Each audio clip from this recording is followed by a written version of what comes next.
Le message que je te porte en réalité ce matin est un message très simple. Simple, mais très important. Ou simple et très important pour ta marche chrétienne. En ce jour, je te parle des obstacles que nous devons surmonter pour grandir dans notre foi. Oui, nous savons qu'il y a des obstacles qu'il faut surmonter. Mais je te parle des obstacles négligés, que tu négliges au quotidien, tu négliges dans ta vie. Parce que la marche chrétienne est un chemin parsemé d'obstacles que nous devons surmonter pour grandir dans notre foi et notre relation avec Dieu.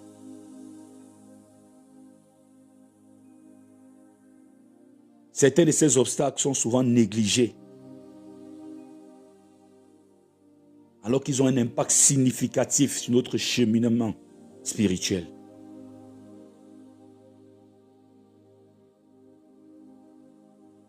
Je te parle en première position du manque de sincérité. Il faut être vrai, sincère dans notre relation avec Dieu, sincère, vrai dans notre vie. Je parle de sincérité comme un chrétien authentique. Un chrétien qui vit la réalité, qui connaît ses limites, qui connaît ses faiblesses. Il présente ses faiblesses à Dieu pour que Dieu transforme ses faiblesses en force. Les chrétiens doivent apprendre à être authentiques.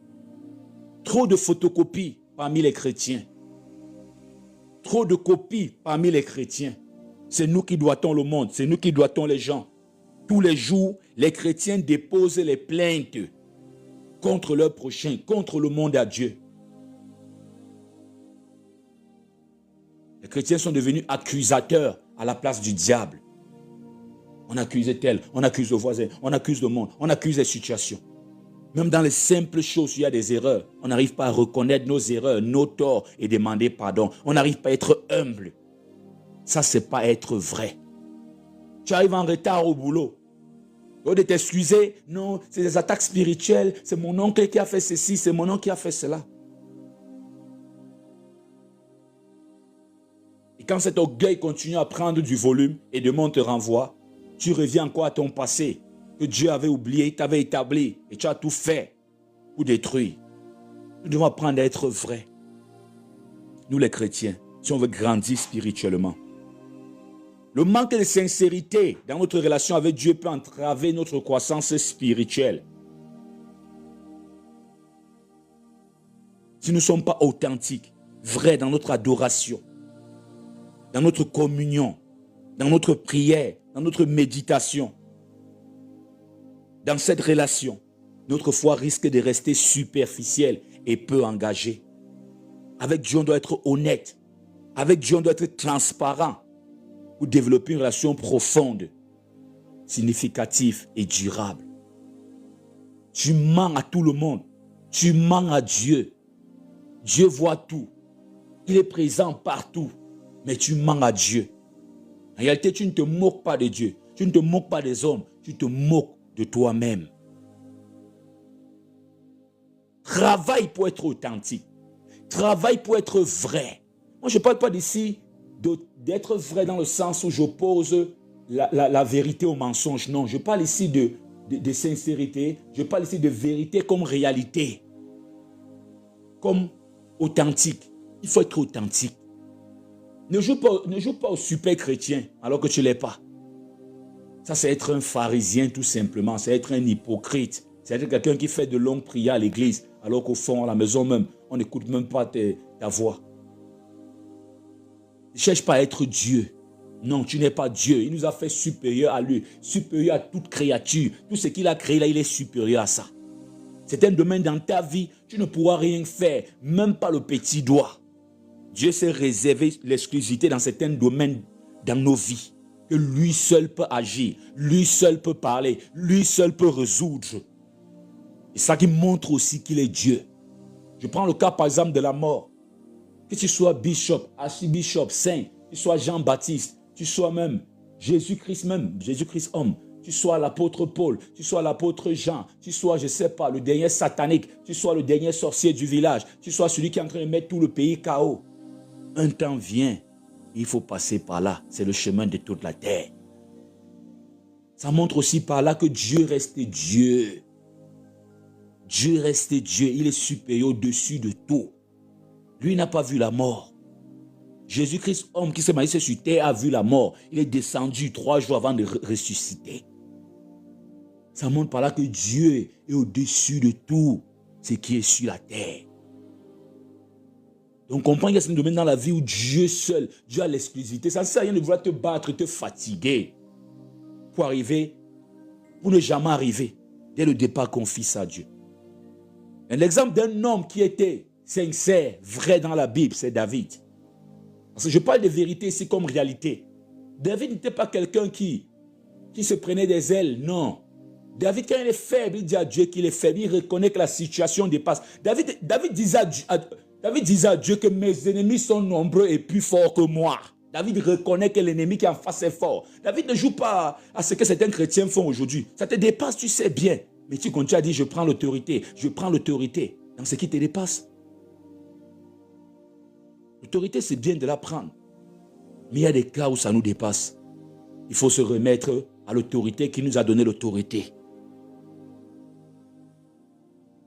David dit, mes ennemis sont nombreux. Et David, dans ses prières, il disait souvent à Dieu, plus il prie, plus l'ennemi se multiplie. David n'avait pas peur de dire à Dieu qu'il a peur. N'aie pas peur de dire à Dieu que tu as peur. Si tu es toujours au faux courage là, ça va détruire ta marche chrétienne. On dit qu'il faut avoir la foi, c'est vrai. Il faut avoir confiance en Dieu. Mais Dieu aime des gens quand ça ne donne pas dans le cœur, il présente ça à Dieu. Dieu est un papa. Il faut présenter tes problèmes à ton père. Ne joue pas au super-héros quand tu ne l'es pas. Les chrétiens doivent apprendre à être sincères. C'est ça qui est en train de bloquer la marche de beaucoup de chrétiens. Le fait d'être menteur devant Dieu. Ils mentent même à Dieu. Quand tu as peur, dis à Dieu que tu as peur.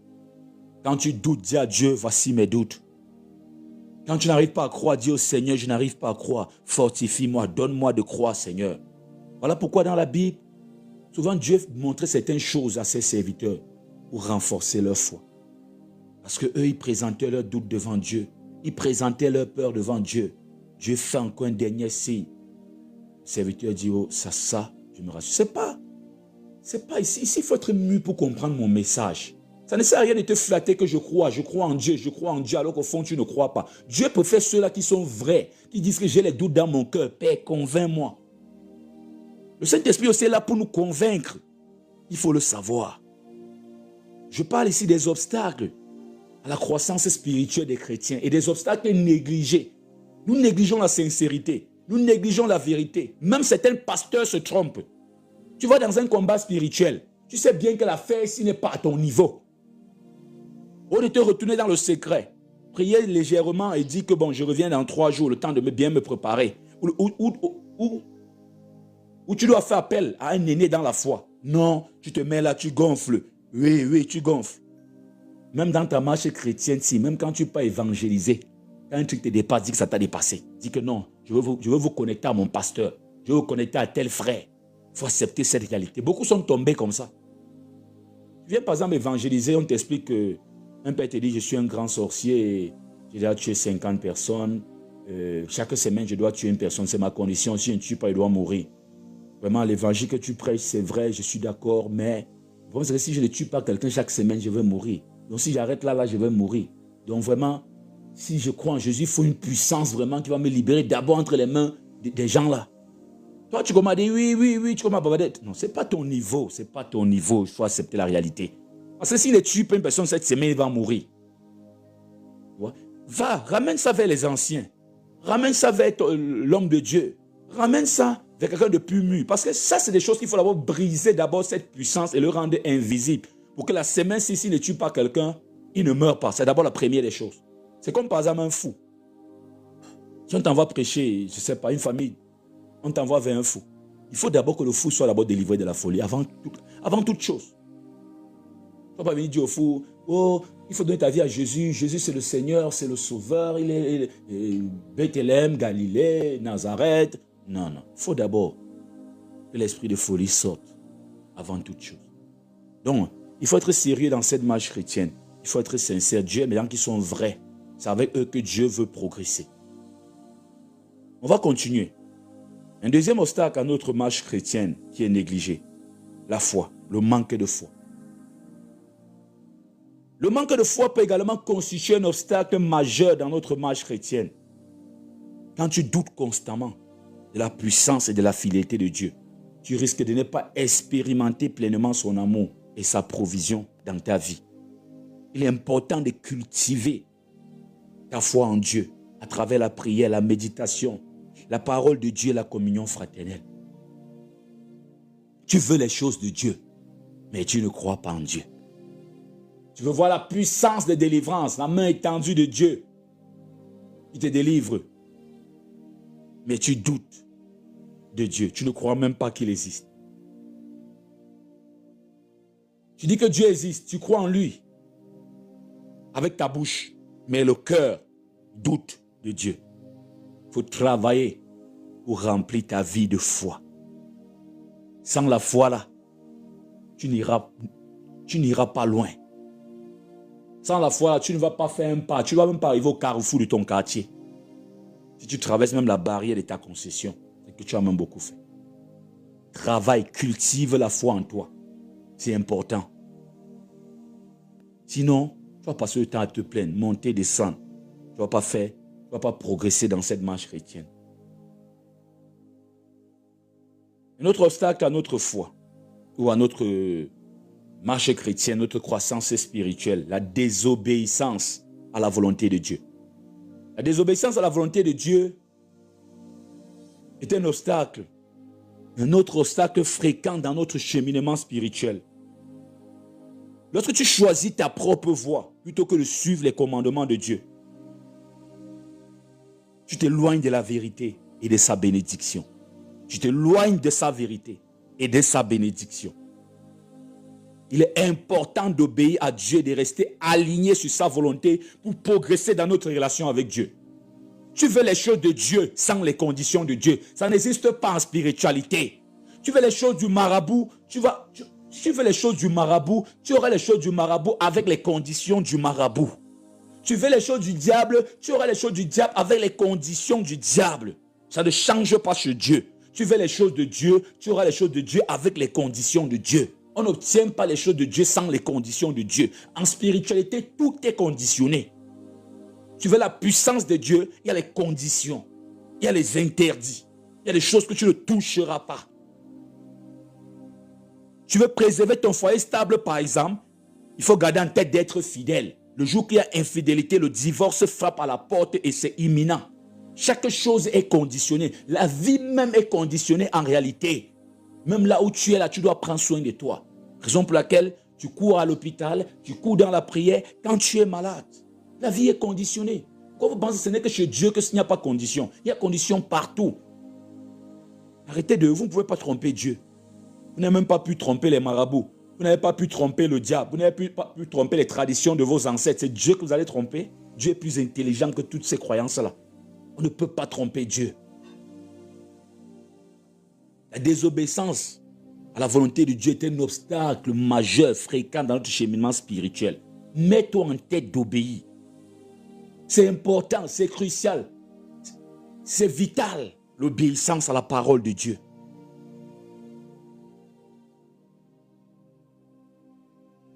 Shalom, shalom. Tu dois rester aligné à sa volonté, pas à ta volonté, à la volonté de Dieu. Et comme je disais dans certains de mes enseignements, Dieu a le droit de veto sur ta vie, sur tes décisions. C'est-à-dire, si toi et ta famille, vous vous réunissez pour dire, bon, il faut que la sœur, il faut qu'elle fasse un tour à Paris pour aller chercher un avenir meilleur, pour aller saisir d'autres opportunités. Tout le monde est d'accord, c'est propre, c'est bien. Toi-même, tu es d'accord, l'homme de Dieu est d'accord. Si Dieu dit non, tu arrêtes tout. C'est ça le droit de veto de Dieu sur ta vie. S'il dit non, s'il est le seul qui a dit non, on arrête tout. Même si 1000 personnes, même si tout le pays a dit oui dans ta vie, dès que Dieu dit non, tu arrêtes.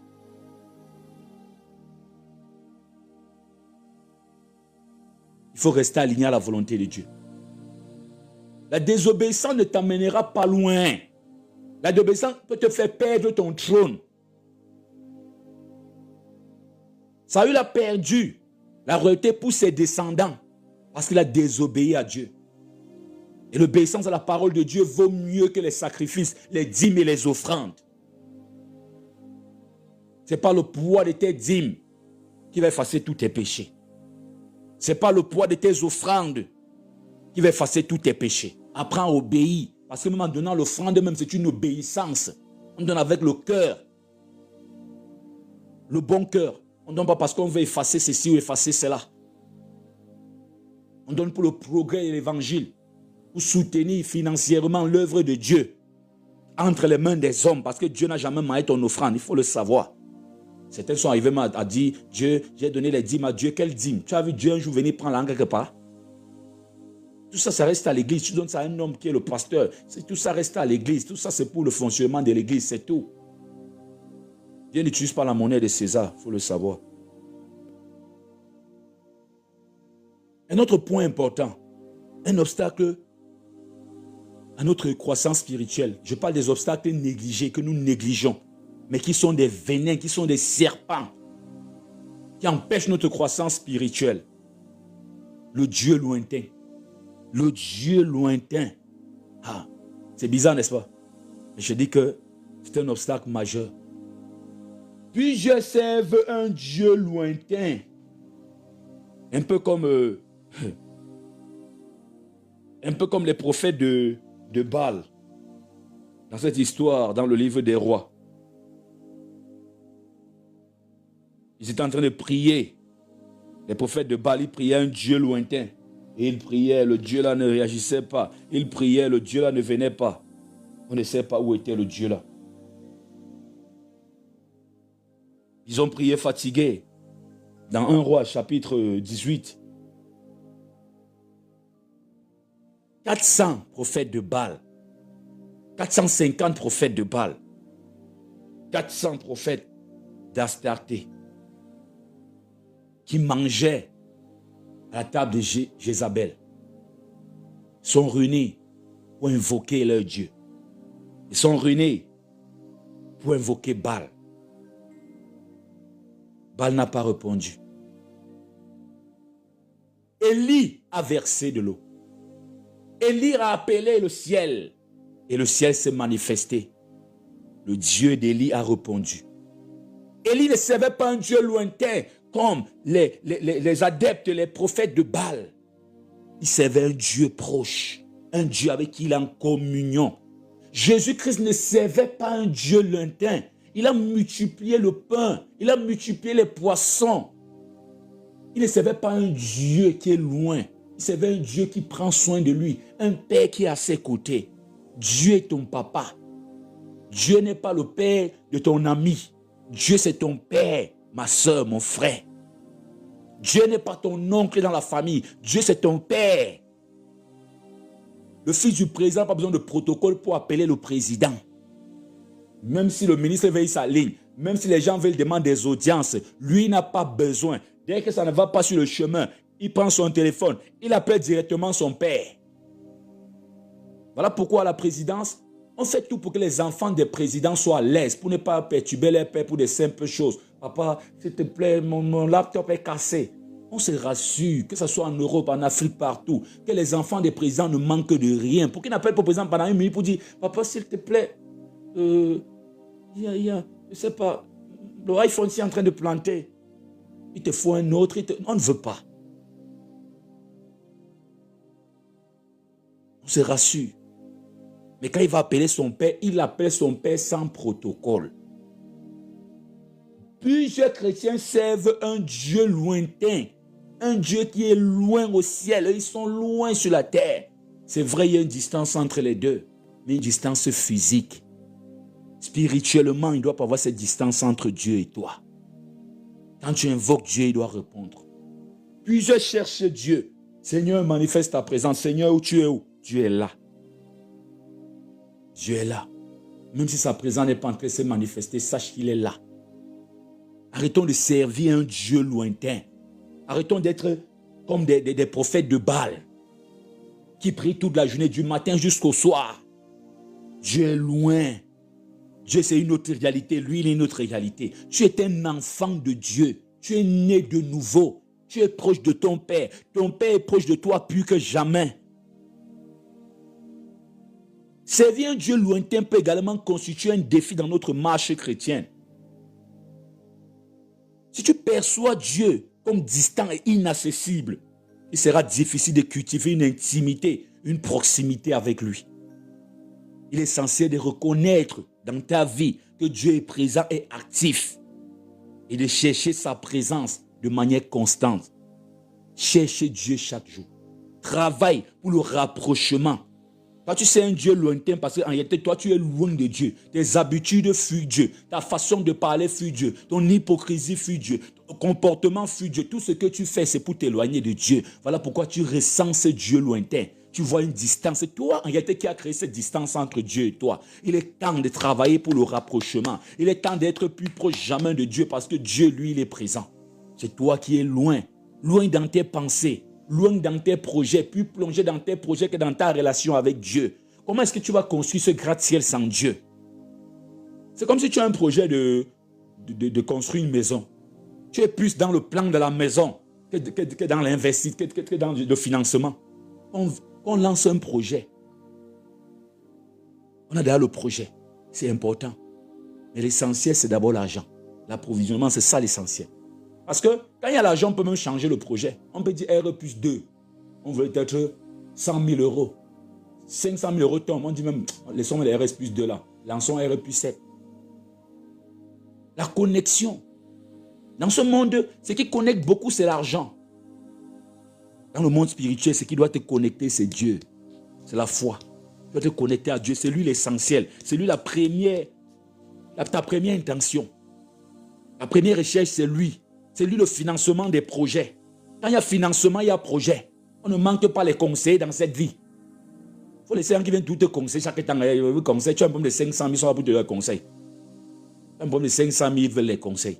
Ils te donnent les conseils. Il faut aussi parfois laisser les pasteurs qui conseillent trop là, toujours en train de conseiller. Tu es là, tu as mal au cœur. Depuis des années, la maladie n'est pas appelée là. Non, je te conseille, je te conseille. C'est bien de conseiller. Mais par moment, on a aussi besoin directement de l'argent. Quand je dis l'argent ici, on a besoin de ce qui peut résoudre directement ce problème. Dieu doit être proche de toi, parce que c'est lui la source, c'est lui la base. C'est lui l'argent. C'est lui l'élément essentiel, important, c'est lui la base, c'est lui le déclencheur de tout. S'il est loin de toi, tu es perdu. Les hommes vont beau être proches de toi, si Dieu est loin de toi, tu es perdu. Il faut être proche de Dieu. C'est un Dieu qui est là. Travaille pour le rapprochement avec Dieu. Trop de distance entre Dieu et toi. Et chaque jour qui passe, ton péché t'éloigne de Dieu. Chaque jour qui passe, ton péché t'éloigne de Dieu. Tes doutes t'éloignent de Dieu. Il est temps d'avoir la foi. Il est temps d'obéir. Il est temps d'être vrai. Pour briser cette distance entre Dieu et toi. Je veux que là où Dieu est, que tu sois là. Et que là où on te voit, on sait que Dieu est là. Est-ce que tu m'écoutes? Je veux que tu brises cette distance entre Dieu et toi. Je ne veux plus entendre parler du Dieu loin, inaccessible. Je veux que là où Dieu est, tu es là-bas. Et là où on te voit, on sait que Dieu est présent.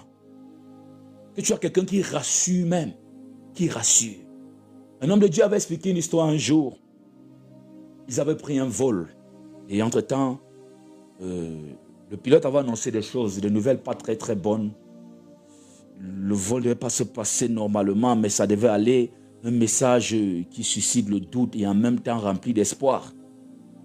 Il y a un qui s'est retourné. En se retournant parmi les passagers de l'avion, il a vu un pasteur. C'est ce pasteur qui expliquait l'histoire. Il dit, oh, tel pasteur là, non, c'est bon, on va voyager sans problème. On va voyager sans problème.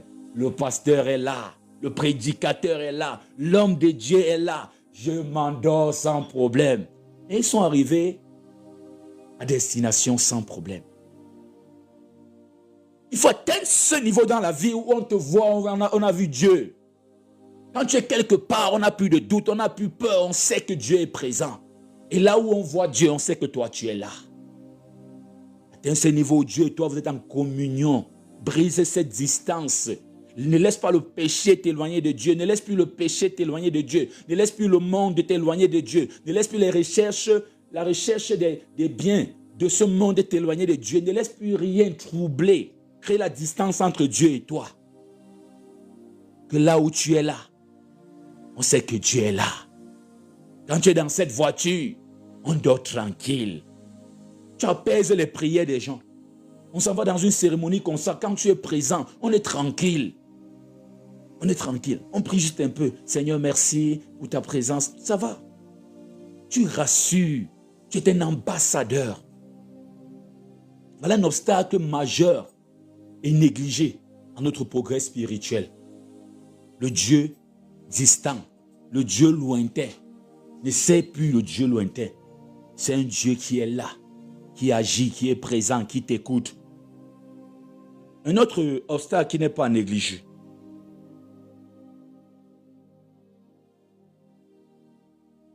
Je ne sais pas comment je vais appeler ça. Les ambassadeurs ou l'ambassadeur. Je ne sais pas comment je vais prendre ça. Je prends ça comment? L'ambassadeur, on prend ça comme ça. Vous savez, nous sommes en réalité les ambassadeurs du royaume de Dieu. 2 Corinthiens chapitre 5, verset 20, je pense bien, nous fait comprendre que nous sommes des ambassadeurs du royaume de Dieu. Il est important de se rappeler, de te rappeler que tu représentes Christ. Dans tout ce que tu fais, dans tout ce que tu dis, tu représentes Christ. Les chrétiens ont oublié ça. Les chrétiens négligent ça. Nous sommes des représentants. Notre façon de vivre, notre façon de parler, notre façon d'être est scannée, scriptée à la lettre.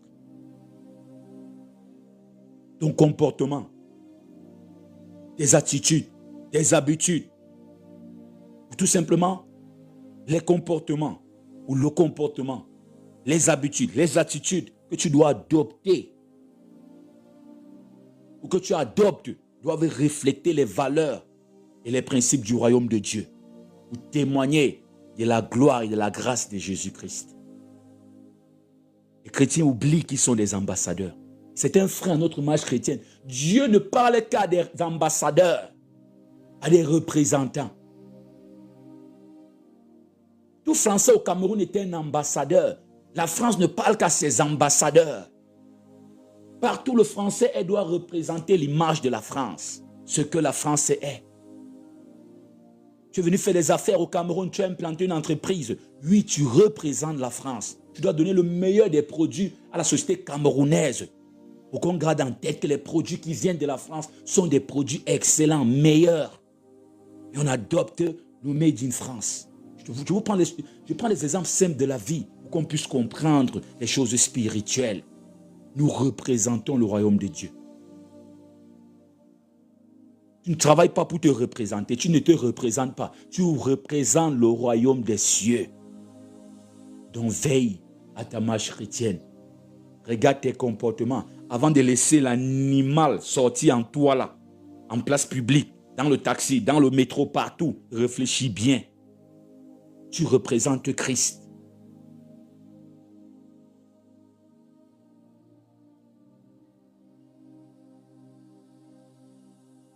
Tu es un ambassadeur. Et tu dois porter ce titre d'ambassadeur pour aller plus loin. Parce que quand tu ne portes pas ce titre d'ambassadeur, Dieu ne va pas constamment te parler. Dieu veut parler à des ambassadeurs, des personnes qui représentent son royaume sur cette terre. Un autre point, je vais aller rapidement. J'ai décidé qu'on ne va plus trop durer 1 heure maxi. Ou 1h30, les temps les plus rudes là, 1h30. Parce que quand c'est plus d'1 heure là, ça crée trop de problèmes pour télécharger et tout ça. Avec nos connexions internet camerounaises, on n'arrive pas vraiment à mettre dans un tableau. Le manque de concentration dans les choses de Dieu. Le manque de concentration. Ne faites pas les choses de Dieu avec négligence. Ça, c'est la malédiction. Ça, c'est appelé la malédiction. Le manque de concentration dans les choses de Dieu peut également nous éloigner de notre marche chrétienne. Si nous sommes constamment distraits par les préoccupations et les plaisirs du monde, nous risquons de négliger notre relation avec Dieu et de perdre de vue son dessein pour nos vies.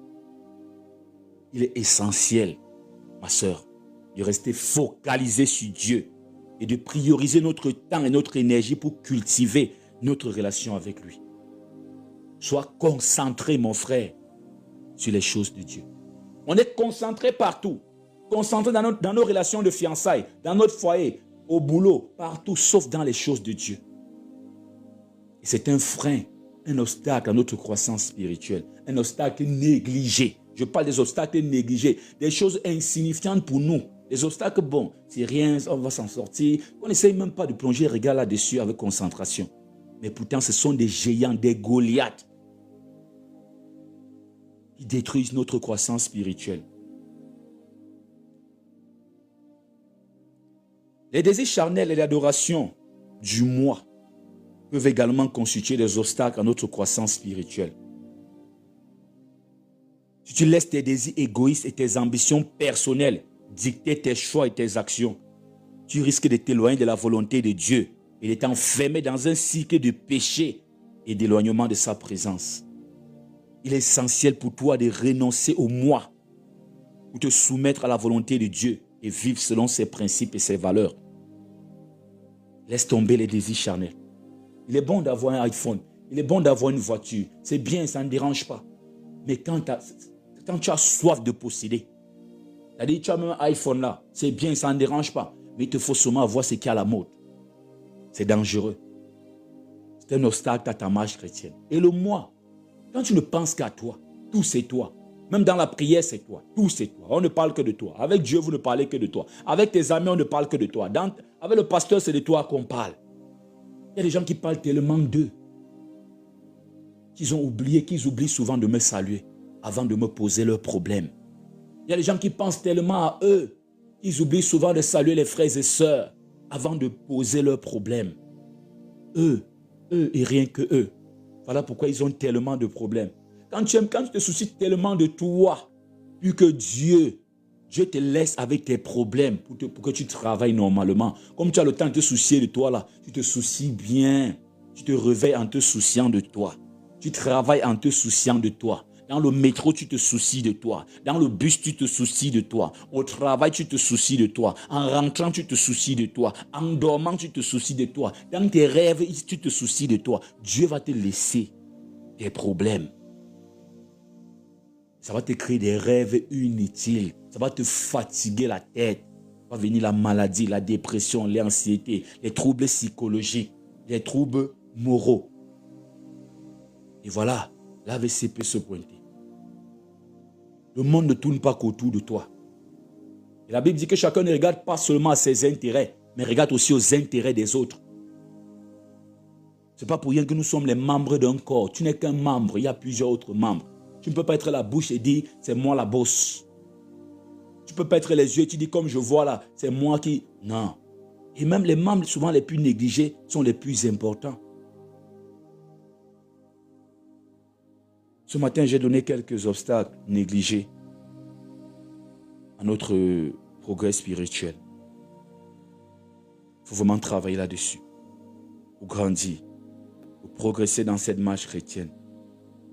Apprendre aussi à regarder aux autres, écouter aussi le sentiment des autres, se mettre aussi à la place des autres. Vous jugez souvent les gens, mais vous ne connaissez pas leur vie. J'ai remarqué que les chrétiens, la plupart des chrétiens ne sont pas miséricordieux, compatissants, bons comme Dieu. Ils ne se mettent pas à la place des autres, ils ne compatissent pas, ils n'essayent pas de comprendre. Ils veulent juste, il n'y a pas miséricorde, ils veulent juste condamner. Devenir chrétien, ça ne veut pas dire que Dieu t'a donné un bâton de commandement, non. Ou un bâton de jugement, non. Tu ne viens pas juger des gens. Tu ne connais pas la vie des gens. Tu ne connais pas le vécu des gens.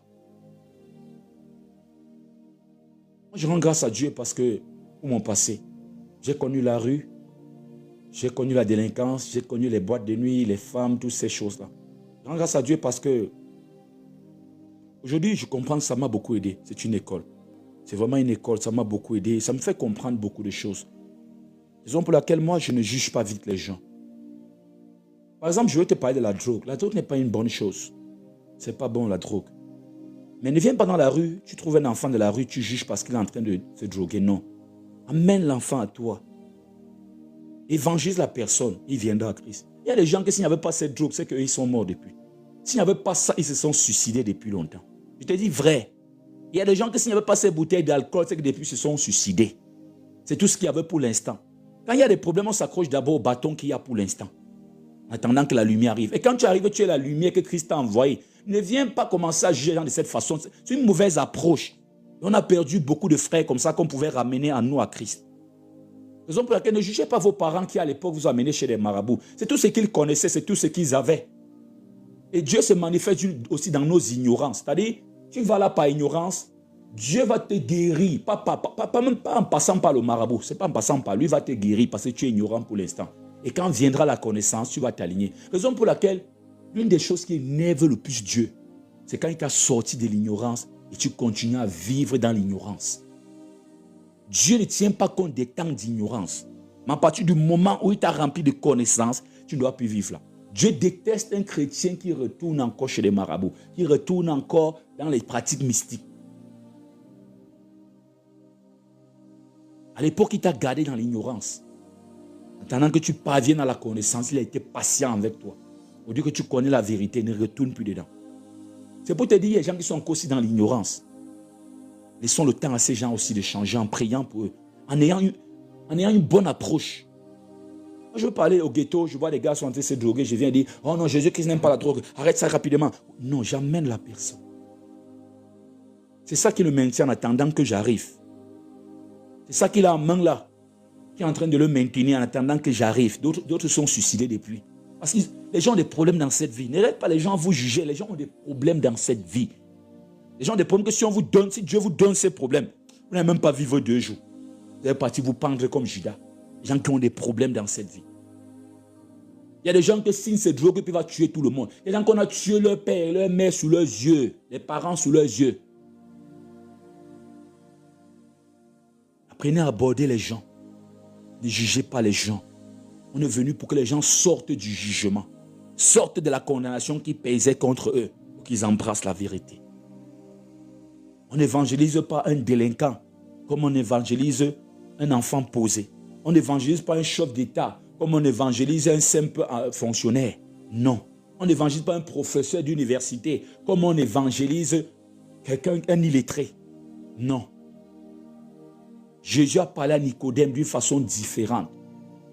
À chaque personne, à chaque classe de la société, Jésus savait comment parler. Il y a même des gens qu'on les évangélise avec une certaine somme d'orgueil. Les gens qu'on les évangélise avec une démonstration de puissance. Il y a des sorciers que tu les amènes là, tu flacasses d'abord toute leur sorcellerie. Pam, pam. Tu punis le sorcier même pendant 1 semaine. Quand il vient se prosterner humblement devant toi. Parce que lui veut voir la puissance, la démonstration. Tu montres que Dieu est plus puissant que ces bêtises-là. Et s'il vient en Christ, même il aura plus de puissance que de faire du mal aux gens innocents là. C'est comme ça. Nous devons connaître ça. Parce que toutes ces choses nous empêchent d'avancer. On a perdu beaucoup de gens comme ça. Et même quand quelqu'un arrive à l'église, allons doucement. Allons doucement. Chacun a sa marche. Il y a les enfants qui sont là, ils prennent du lait. Il y a ceux qui prennent de la nourriture solide. Et pas n'importe quelle nourriture solide. Il y a nourriture solide. Certains peuvent prendre des plantains secs. D'autres prennent des plantains mûrs. Ce n'est pas tous les estomacs qui supportent les plantains secs. Non mûrs. Donc ça c'est pour que tu comprennes mieux qu'il faut travailler là-dessus.